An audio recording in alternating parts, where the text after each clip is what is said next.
লা লা।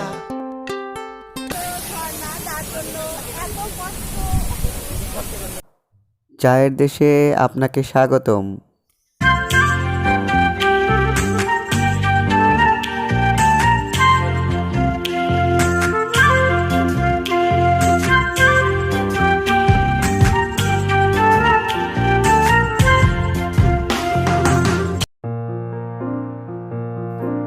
সিলেট ভ্রমণের চতুর্থ পর্বে আপনাদের স্বাগতম। আমাদের এবারের গন্তব্য মাধবকুণ্ড ঝর্ণা। একটি কলির দুইটি পাত, তাই তো পেটের ভাত। একটি কলির দুইটি পাত, তাই তো পেটের ভাত।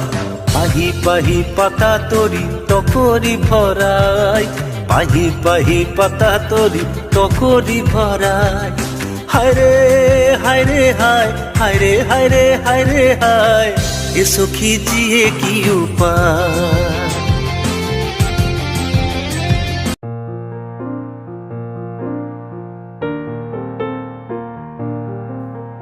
আমরা রশিদপুর বাজারে পৌঁছে সকালে নাস্তা সারলাম চিংড়ি রেস্টুরেন্টে। এটি সিলেটের বিশ্বনাথ রোডের দক্ষিণ সুরমায় অবস্থিত। এখানকার খাবারের মান খুবই ভালো, ভিতরে খুবই পরিচ্ছন্ন এবং খুব সুন্দরভাবে খাবারগুলো পরিবেশন করা হয়েছে এবং খাবারগুলো খুব সুস্বাদু ছিল।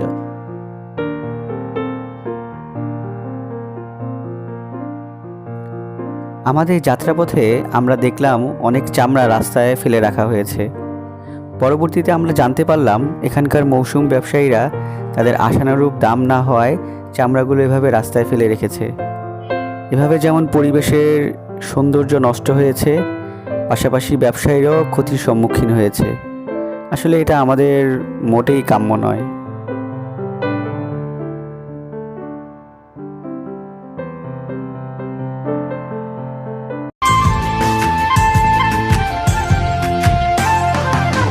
দু টাকার বাজার করি বাকি আনি লাউ পানি। দু টাকার বাজার করি বাকি আনি লাউ পানি। সারাদিন পাতা তরি হপ্তা হিসাব পাই, সারাদিন পাতা তরি হপ্তা হিসাব পাই। হায়রে হায়রে হায়, হায়রে হায়রে হায়রে হায়, এ সখী জিয়ে কি উপায়। হায়রে হায়রে হায়, হায়রে হায়রে হায়রে হায়, এ সখী জিয়ে কি উপায়।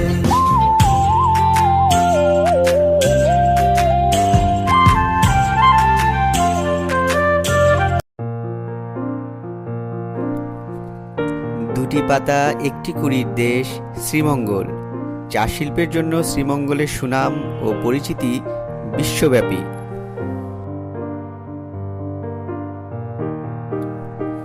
পাহাড়, অরণ্য, হাওর আর সবুজ চা বাগান ঘেরা নয়নাভিরাম প্রাকৃতিক দৃশ্য আর অপূর্ব সৌন্দর্যমণ্ডিত নৈসর্গিক সৌন্দর্যের লীলাভূমি শ্রীমঙ্গল।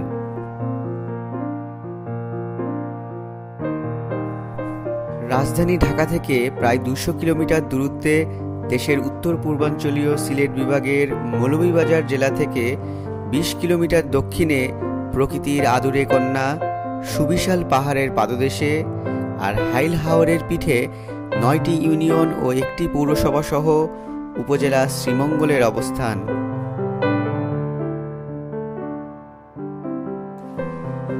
শ্রীমঙ্গল বাংলাদেশের সবথেকে শীতল ও বৃষ্টিপ্রবণ এলাকা হিসেবে পরিচিত। এরপরও এই অঞ্চল শীতকাল ছাড়া সারা বছরই নাতিশীতোষ্ণ থাকে।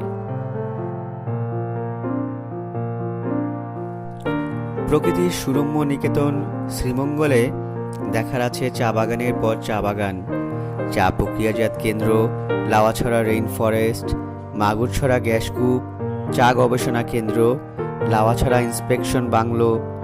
আরও আছে খাসিয়াপুঞ্জি, মণিপুরি পাড়া, ডিনস্টোন সিমেট্রি, হিন্দু ধর্মাবলম্বীদের তীর্থস্থান নির্মাই Shibbari, tea resort, Bharaura lake, পাহাড়ি ঝর্ণা। চারদিকে প্রকৃতির নজর কাড়া সৌন্দর্য আর হাজারো প্রজাতির গাছগাছালি। বাবু ভাইয়ের ছানা পোনা স্কুলে পড়ে যায় রে, মজুর ছানা পোকা পিছে যায়, মজুর ছানা পোকা পিছে যায়। হায় রে হায় রে হায়, হায় রে হায় রে হায় রে হায়, এ সখী জিয়ে কি উপায়। হায় রে হায় রে হায়, হায় রে হায় রে হায় রে হায়, এ সখী জিয়ে কি উপায়। হরিয়ালি চায় কে বাগানে, গাছে ধরে সোনা রূপা। হরিয়ালি চায় কে বাগানে, গাছে ধরে সোনা রূপা। হরিয়ালি চায় কে বাগানে, গাছে ধরে সোনা রূপা। অবশেষে আমরা এসে পৌঁছালাম জেলা প্রশাসন মৌলভীবাজারের সহযোগিতায় সাতগাঁও চা বাগানের সৌজন্যে নির্মিত চায়ের দেশে স্বাগতম নামের স্থাপত্যের এখানে। কিভাবে যাবেন? ঢাকা থেকে বাসে অথবা ট্রেনে যাওয়া যায় শ্রীমঙ্গল। তবে বাসে যদি যান, রাস্তা ফাঁকা থাকলে ট্রেনের আগেই পৌঁছাবেন। হানিফ, ইউনিক, রূপসী বাংলা সহ বিভিন্ন বাস রয়েছে আরামবাগ, মহাখালী এবং সায়েদাবাদ বাস টার্মিনালে। সিলেট মেইল অথবা উপবনে করেও যাওয়ার ব্যবস্থা রয়েছে শ্রীমঙ্গলে। ট্রেনে ভাড়া 300 থেকে 350, স্নিগ্ধা 270 টাকা, শোভন চেয়ার 200 সুলভ, বাসের ভাড়া 400 থেকে 450 টাকা। শ্রীমঙ্গলে খাবারের খরচ অনেক কম, প্রায় সব ধরনের রেস্তোরাঁই রয়েছে শহরে। সবচেয়ে আকর্ষণীয় হিসেবে রয়েছে 7 রঙের চা। মাধবকুণ্ড, হাকালুকি এবং লাওয়াছড়ায় ভাত, ডাল, মুরগির মাংস, হাঁসের মাংসের সঙ্গে মজাদার খাবার হিসেবে পাওয়া যায় বকের মাংস। শ্রীমঙ্গলের পাদদেশে অবস্থিত এককালে বৃহত্তর সিলেটের মৎস্যভাণ্ডার বলে খ্যাত হাইল হাওর, এবং শীতের শুরুতে 7 সমুদ্র 13 নদী পার হয়ে ঝাঁকে ঝাঁকে আসে শীতের পাখি।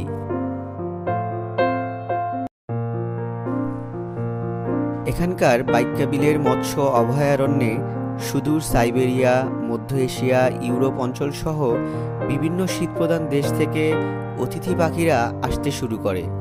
এদের মধ্যে রয়েছে ল্যাঞ্জা হাঁস, বেগুনি কালেম, পাতি সরালি ইত্যাদি।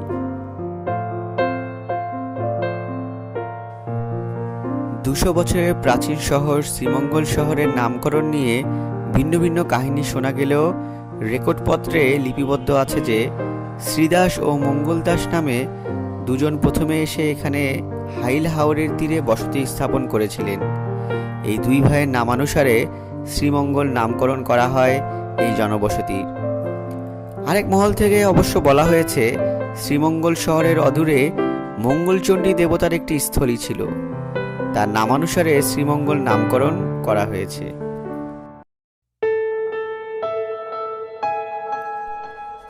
(1971) সালের 7ই মার্চ বঙ্গবন্ধুর ঐতিহাসিক ভাষণের পর অসহযোগ আন্দোলন শ্রীমঙ্গলে তীব্র রূপ নেয়।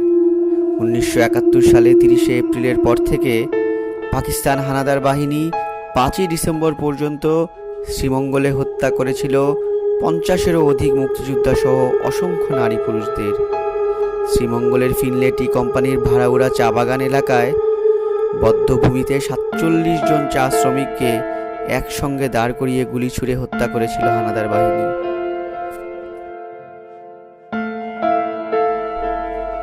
মুক্তিযুদ্ধের এক পর্যায়ে মুক্তিযোদ্ধাদের মরণপণ লড়াই ও ভারতের সীমান্ত থেকে মুক্তিবাহিনী ক্রমশ ক্যাম্প অভিমুখে এগিয়ে আসার খবরে পাক বাহিনী ভীত হয়ে পড়ে। অবস্থার বেগতিক দেখে 6 ডিসেম্বর ভোরবেলা তারা পালিয়ে মৌলভীবাজারে আশ্রয় গ্রহণ করে, আর এর মাধ্যমেই মুক্ত হয় শ্রীমঙ্গল শহর।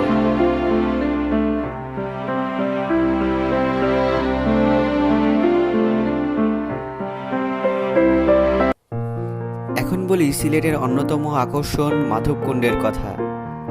প্রায় 200 ফুট উঁচু, অন্যতম সর্ববৃহৎ জলপ্রপাত মাধবকুণ্ড শ্রীমঙ্গল থেকে 60 কিলোমিটার অদূরে। পাহাড় আর সবুজে ঘেরা পথ দিয়ে মাধবকুণ্ড যেতে যেতে আপনি কখন নিজেকে হারিয়ে ফেলবেন তা টেরই পাবেন না।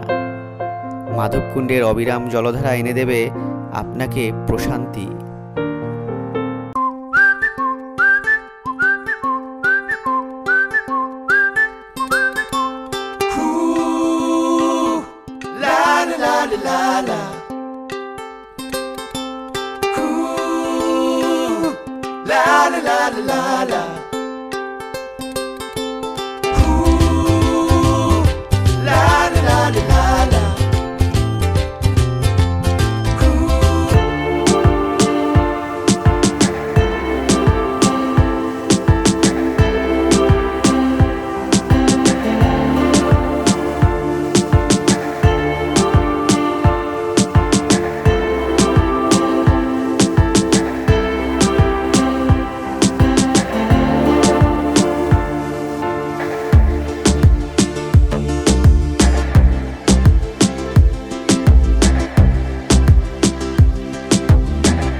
যেতে পারবেন।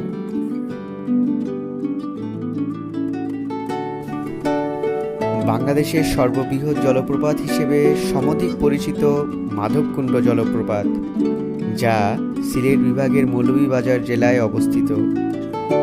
পাথারিয়া পাহাড়, যার পূর্বের নাম ছিল আদমাইল পাহাড়, এটি কঠিন পাথরে গঠিত। এই পাহাড়ের উপর দিয়ে গঙ্গামারা ছড়া বহমান। এই ছড়া মাধবকুণ্ড জলপ্রপাত হয়ে নিচে পড়ে হয়েছে মাধব ছড়া। প্রায় 200 ফুট উঁচু থেকে নিচে পড়ে মাধব ছড়া হয়ে প্রবহমান এটি। সাধারণত একটি মূলধারায় পানি সবসময় পড়তে থাকে। বর্ষাকাল এলে মূলধারার পাশেই আরেকটা ছোট ধারা তৈরি হয় এবং ভরা বর্ষায় দুটো ধারাই মিলেমিশে একাকার হয়ে যায় পানির তীব্র তোড়ে।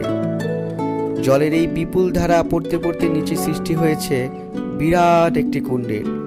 এই মাধবছড়ার পানি পশ্চিম দিকে প্রবাহিত হতে হতে গিয়ে মিশেছে হাকালুকি হাওরে। মাধবকুণ্ডে থাকার জন্য জেলা পরিষদের 2টি বাংলো ও 2টি আবাসিক হোটেল রয়েছে। অগ্রিম বুকিং দিয়ে থাকতে পারবেন সেখানে। তবে সবচেয়ে ভালো হয় সিলেট, মৌলভীবাজার বা শ্রীমঙ্গলে রাত্রি যাপন করলে। এতে পরদিন যে কোনো জায়গায় আপনার যাত্রা সহজ হবে। এখানে আগত পর্যটকদের উদ্দেশ্যে কিছু নির্দেশনা দেওয়া আছে, যার সারমর্ম হচ্ছে আপনার মূল্যবান জিনিসপত্র আপনার চোখের সামনে রাখবেন, যাতে এগুলো চুরি না হয়ে যায়। ঢাকা থেকে ট্রেনে যেতে চাইলে বিভিন্ন আন্তনগর ট্রেন মৌলভীবাজার হয়ে সিলেট যায়। পারাবত, উপবন, জয়ন্তিকা এক্সপ্রেস ট্রেনে মৌলভীবাজারের কুলাউড়া স্টেশনে নেমে যেতে হবে আপনার। শ্রেণীভেদে এক্ষেত্রে আপনার ভাড়া হবে 170 থেকে 800 টাকা। সময় লাগবে 6 থেকে 7 ঘন্টা। তাছাড়া কুলাউড়া স্টেশন থেকে কাঁঠালতলী বাজার হয়ে মাধবকুণ্ড যেতে হবে।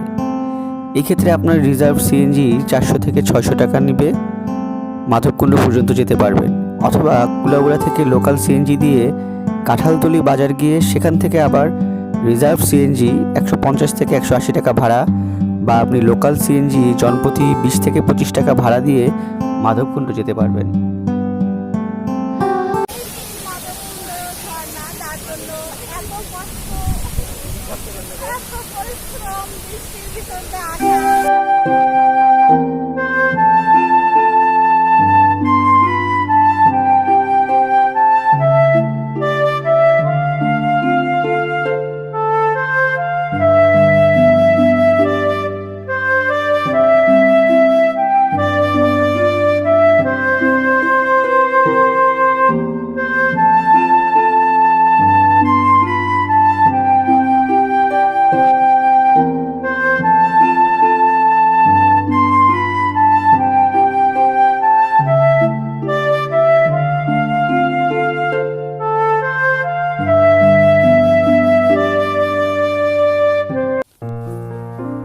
রুটের ঠিক ডান পাশে পাথরের গায়ে সৃষ্টি হয়েছে একটি গুহার, যার স্থানীয় নাম কাব।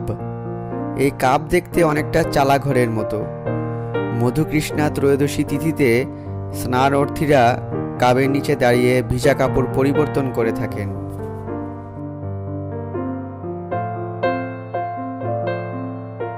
এখানে আসলে অবশ্যই পানিতে নামতে ভুলবেন না। এই ঠান্ডা শীতল পানি আপনার সমস্ত ক্লান্তি এবং টেনশন দূর করবে। মাধবকুণ্ড ঝর্ণা দেখতে আপনাকে সকাল সকাল রওনা দিতে হবে এবং এখানে এসে আপনি আশপাশের সম্পূর্ণ এলাকা দেখতে পারবেন।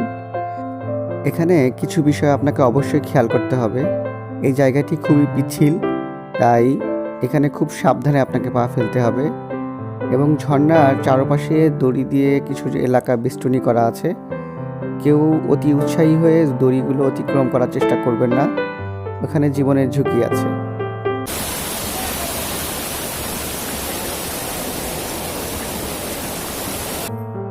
সিলেট ভ্রমণের চতুর্থ পর্বে এখানেই সমাপ্তি।